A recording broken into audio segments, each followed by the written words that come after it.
Welcome to our talk about critical stylistic approach to Sherko Bekas's poem, The Martyrs' Wedding. My name is Mahmood Ibrahim. I'm of Kurdish origin, born and raised in the city of Kirkuk in the Kurdish region of Iraq. I hold PhD in linguistics from the University of Huddersfield in the UK, where I research on the construction of ideologies and meaning in the poetic works of Sherko Bekas. I also research the construction of victims in Arabic speeches. And my name is Ulrike Tabbert. I work as a senior public prosecutor at the German prosecution office. I'm also a linguist, same as Mahmood, and trained at the University of Huddersfield in the UK. My PhD research was about the construction of crime and criminals in the German and UK press. The paper we present today is Dr. Ibrahim's and my second collaboration on a poem by Sherko Bekas.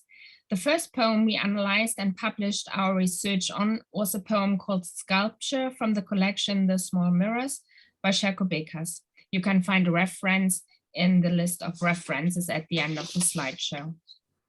Sherko Bekas was born in the Kurdistan region of Iraq and is the son of Faik Bekas, a well-known Kurdish poetry within the traditional Kurdish poetry. Bekas lived in an era from the inception of modern Iraq until 1991, when the Kurds had been viewed as being second-class citizens. The discrimination increased during Saddam Hussein's regime, the Ba'athist government from 1968 to 2003, and was practiced in the educational and cultural sector, as well as in the job market. In the 1970s, Kurds were displaced in an attempt to demolish the Kurdish dream of having their own autonomous states. The situation further escalated in 1988 with the destruction of over 3,000 Kurdish villages, more than 40 chemical attacks. One even killed over 5,000 Kurds in Halabja. The political situation is of importance for the poem analyzed in this paper because at the time of the reported incident in 1985, the government of the province of Suleiman Shah Ahvaz had already been facing a far-reaching protest from the mainly Kurdish people in the region. Bekas published his first book when he was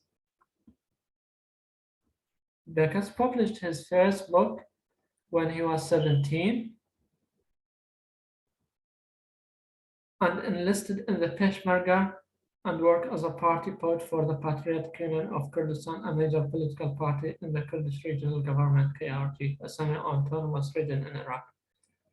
In seeking new aspects and dimension for the thus heavily revised Kurdish poetry, Bekas turned to traditional texts and, for example, translated Ernest Hemingway's The Old Man and the Sea into Kurdish. On the 8th of August 1987, in a speech at Folklore Voice, The Whole Sky of My Border, he stated that he considered himself the poet of all Kurdish nations, the poet of Affiliation and Peshmerga, and continued by saying, I consider myself the mother poet of Kurdistan. His poetry depicts his political, literary beliefs and cultural community wishes, aims, and preferences. A quote. As we will see in analyzing his poem, The Martyrs' Wedding, Bekas died in exile in Sweden on the 4th of August 2013. Bekas had a huge influence on the development of Kurdish poetry. Whereas in the generation of poets including Bekas's father, major attention was being paid to rhyme and rhythm. Bekas, together with other poets and writers, founded the Rawanga movement in 1970. Rawanga poetry was a reaction to the social and political situations. Poets from the Rawanga movement tried to adjust poetry to real life, thus to breaks from the traditional roles of rhyme and rhythm to express many beautiful fantasies. Rawanga allows poets to express their vision accurately and overcome the boundaries of language. This was a radical change in Kurdish poetry from his experience of translating works of world literature into Kurdish. Bekas identified the new elements in the world literature and utilized them in his own poetry.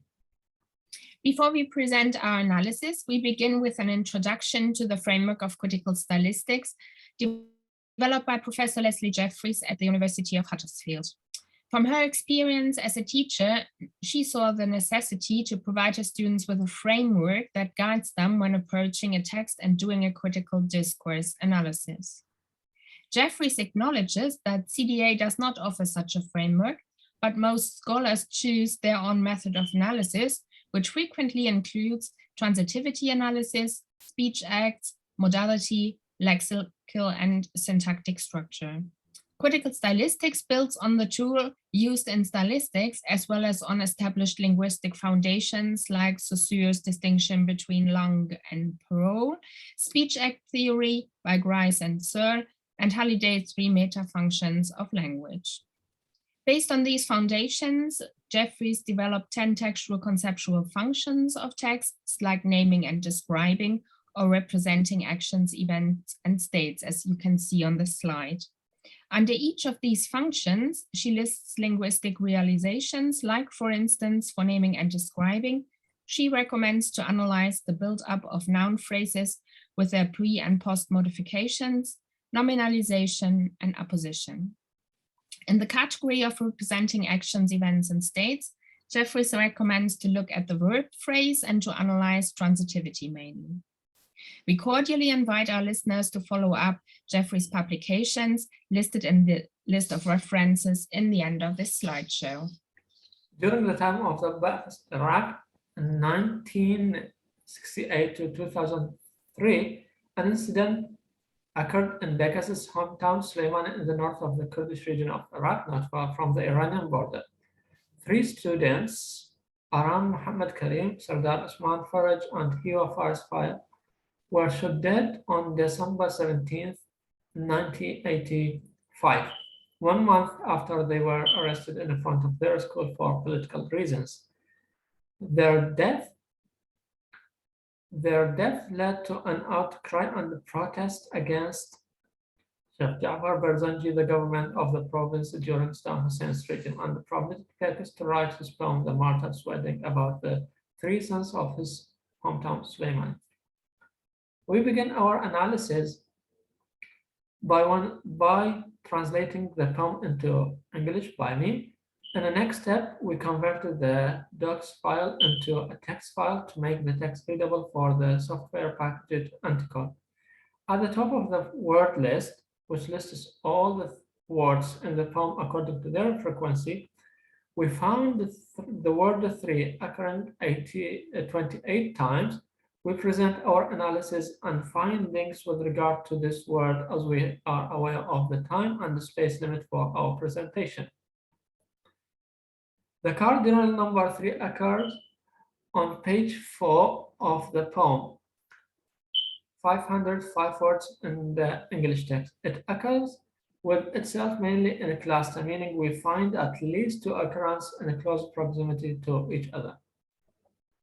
Due to space constraints, we look at the biggest cluster ranging from lines 161 through 180. We highlighted all the occurrences of 3 in red and have numbered the lines for ease of reference. Out of the 28 occurrences of the word 3 in the entire poem, 40 and thus 50 are to be found in lines of the passage cited above. The numeral adjective 3 in the context of this poem has multiple layers of meaning. 3 refers to the number of students who were killed in the incident on December 17, 1985. 3 in rhetoric indicates completeness or even perfection. It shows in the Bible the Trinity of Father, Son, and Holy Ghost, as well as in the Quran the shortest surahs, Al-Kawthar and Asr. So each consists of 3 verses each. 3 is called a triad, meaning it has a beginning, a middle, and an end. 3 refers to the build-up of the world, heaven, earth, water, as well as of the human being, body, soul, spirit. Time is divided into 3, past, present, future, as is a human life, birth, life, death. 3 occurs 3 times in a pre-modified position to the head noun groom. in lines 162, 166, 172, naming the killed students. Furthermore, the students are named with the reference to the nature Wanosha, violet with blue t-shirt, storm, doomed mountains, as well as with reference to the family relations, sons-in-laws. What makes it clear that these metaphorical naming choices also refer to the killed student is the pre-modifying cardinal number 3 that unites all the three naming choices and foregrounds the number itself and the different layers of meaning it has in the poem by means of repetition. Other than what the three students are, it's also worth looking at what they are not and at what is not there for them, which means that we extend our analysis to include negated and oppositional meaning. Lines 170 and 71, as presented in the slide, present an opposition between what the killed students are and what they are not. Here we notice an ellipsis because subject and predicator are not repeated in line 171. Nevertheless, the parallel syntactic structure in these two lines is still intact, the same structure as in the majority of lines presented in the extract under scrutiny. However, the syntactic difference brought about by the ellipsis leads to an imbalance because of the omission and thus shorter form in line 171. This brings in a subtle feeling that not all is well, or a slight uneasiness, and increases the pathos of the scene. Parallelism as well as repetition are means to create a foregrounding effect. The noun phrases in a subject complement position are foregrounded. Ahwaz with blue t-shirts and dotted partridges. Both noun phrases being further pre-modified by the cardinal number 3. By comparing the two subject complement slots, however, we find that the parallelism is interrupted as there is post-modification of the head noun by means of a prepositional phrase, in line 170, but not in line 171, which underlines the effect of uneasiness as mentioned before.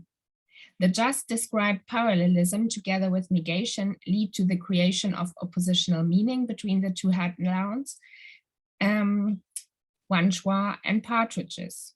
Although both nouns refer to nature, partridge refers to an animal and wanchwa to a flower. The meat of female partridge is more delicious and more valuable than that of its male counterpart because female partridges offer less meat as they are smaller. Furthermore, female partridges are known to be more peaceful as opposed to their male counterpart. With regard to politics, female partridges in Kurdish culture are far furthest away from any political meaning or dispute. Wanosha violet is used as a medication and is either taken orally or it is sniffed to treat different diseases such as coughs, flu, breathing sores, and all the pain of the throat. In Kurdish, the violet is also used to produce olive oil, rose water, or as an ingredient in the creams. Smelling the Wanosha helps to elevate anxieties and insomnia. Naming the students 3 Wanoshas means that killing them is actually an act of killing nature. This underlines the brutality of the killing and evokes the notion that of the 3 killed students being ideal victim, a quote. In terms of their victimized victimhood status, the same as, for example, the fictional character of Little Red Riding Hood from the same name Fairstyle, who is innocent and unaware of the danger she is in. However, not only the cardinal number 3 or trial in lines 195 contributes to the foregrounding of the number of the students who were killed. We also find an actual list of 3 romantically involved characters, Khadir, Sheri, and Parikh, in line 178. A triple repetition of the modal adverb may maybe in line 55 or 3 negated verb form in row doesn't blink, neither faints nor dies. In line 61 and 63, as well as the 3 parallel syntactic structure will be the sun, will be moons, will be kings in lines 137 through 193. Bekas thus foregrounds the number 3 at various linguistics level, first and quite obviously by frequent use of the actual numeral adjective, but also by means of a 3-part list, triple repetition syntactic structure, and negation. Bekas, the mother poet of Kurdistan, cannot remain silent when he witnesses injustice, as in the case of this incident. In our paper, and with this we have to come to a close, we looked at a range of different linguistic tools and realized in a lengthy poem that deals with another political event and have chosen the framework of critical stylistics to discover the ideological meaning projected by the text. We acknowledge that there is a certain degree of contextual knowledge necessary to understand the meaning of this poem, and we also acknowledge that our analysis focuses on the English translation of the original Kurdish text, which does not permit us to include rhyme and rhythm in our analysis, as they most certainly got lost in translation, unfortunately. We add that one of the present authors, however, is a native speaker of Kurdish who was born and raised in the Kurdish area of Iraq, and therefore possesses the relevant cultural knowledge and is familiar with the Kurdish language. The linguistic and poetic tools Bekas uses in his poem address an informed reader. However, the beauty of the language Bekas uses, and that shines through even in the translated text, and the numeral conceptual metaphors touch the reader also on an emotional level. They raise core issues of concern in relation to identity, belonging, and injustice. We are aware that our analysis as presented here is far from being comprehensive, but rather focused on selected passages and on the number 3.